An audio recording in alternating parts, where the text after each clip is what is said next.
বন্ধুরা, আশা করি তোমরা সবাই ভালো আছো। তোমার চ্যানেলে তোমাদের সবাইকে স্বাগতম। তো স্বাভাবিকভাবে আমাদের পর্ষদের যে টেস্ট পেপার ছিল, সেই টেস্ট পেপারের ইতিহাসের আমরা এসএকিউ টাইপের প্রশ্ন উত্তর কিন্তু সমগ্র তোমাদের সামনে শেয়ার করেছিলাম। আর এমসিকিউ এর প্রশ্নের উত্তর তো তোমরা সবাই জানো যে প্রত্যেকটা প্রশ্নের শেষের দিকে করা রয়েছে।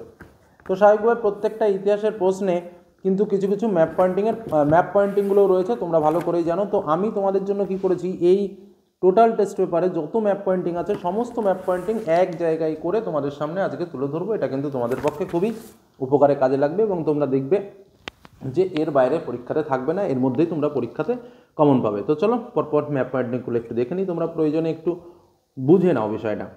তো প্রথম হচ্ছে দেশীয় রাজ্য কাশ্মীর, জম্মু কাশ্মীর বললে এইটা। চৌরি চৌরা বললে এই যে জায়গাটা রয়েছে এইটা। বিহার বললে এই সমগ্র জায়গাটা দেখিয়ে দেবে। ডান্ডি অভিযানের সূচনাস্থল চম্পারণ বললে এই জায়গাটা দেখিয়ে দেবে। আচ্ছা, নেক্সট রয়েছে মিরাট বললে এই জায়গাটা দেখাবে।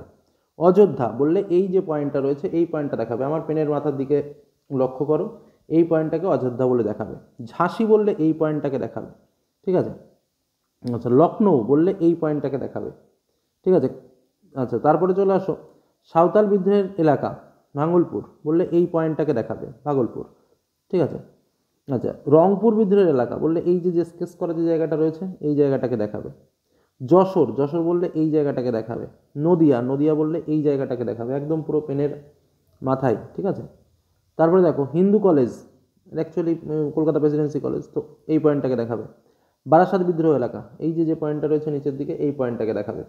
একদম যে কটা কথা বলছি মন দিয়ে শুনবে। মহারাষ্ট্র বললে এই পয়েন্টটাকে দেখাবে। ডান্ডি বললে এই পয়েন্টটাকে দেখাবে।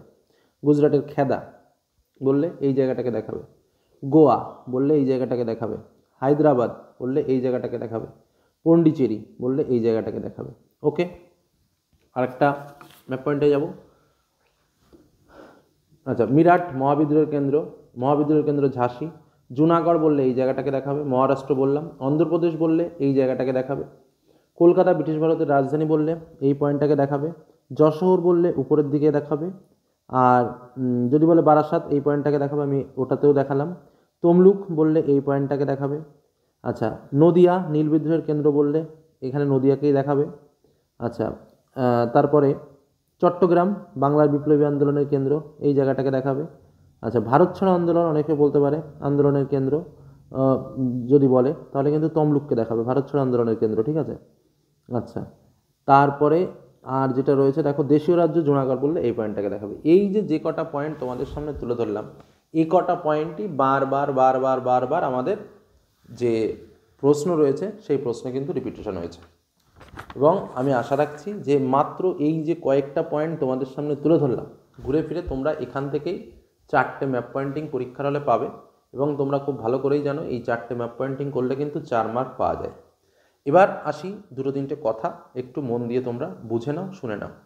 এখানে দাগ নম্বর অবশ্যই লিখবে, এখানে রোল নম্বর অবশ্যই লিখবে।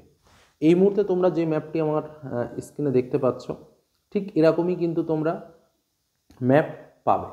দেখো আর্ট হিস্ট্রি এরকমভাবে লেখা থাকবে, এখানে 2025 লেখা থাকবে, এখানে তোমরা তোমাদের রোল নম্বরটা লিখবে, এখানে প্রশ্নের দাগ নম্বরটা দেবে। আর এইভাবে ম্যাপ পয়েন্টিং করবে এবং প্রশ্নের দাগ নম্বর ম্যাপের নিচেই খুব সুন্দরভাবে লিখবে। এটা কিন্তু তোমার কাজ। খাতার যেটা প্রথম পেজ সেই প্রথম পেজের নিচেই এই ম্যাপটা দিয়ে জয়েন করে দেবে। আর এই যে ম্যাপ পয়েন্টিংয়ের যে জায়গাগুলো বললাম প্রয়োজনে একটু খাতায় নোট করে 2-1বার প্র্যাকটিস করে নাও, ঠিক আছে। ইতিপূর্বে তোমাদের জন্য 2 মার্ক 4 মার্ক 8 মার্কের ইম্পর্টেন্ট সাজেশন শেয়ার করেছি, সেই প্রশ্নগুলো ভালো করে দেখো, এই ম্যাপ পয়েন্টিংগুলো দেখো, শর্ট কোশ্চেন বান্স দেখো, ব্যাস।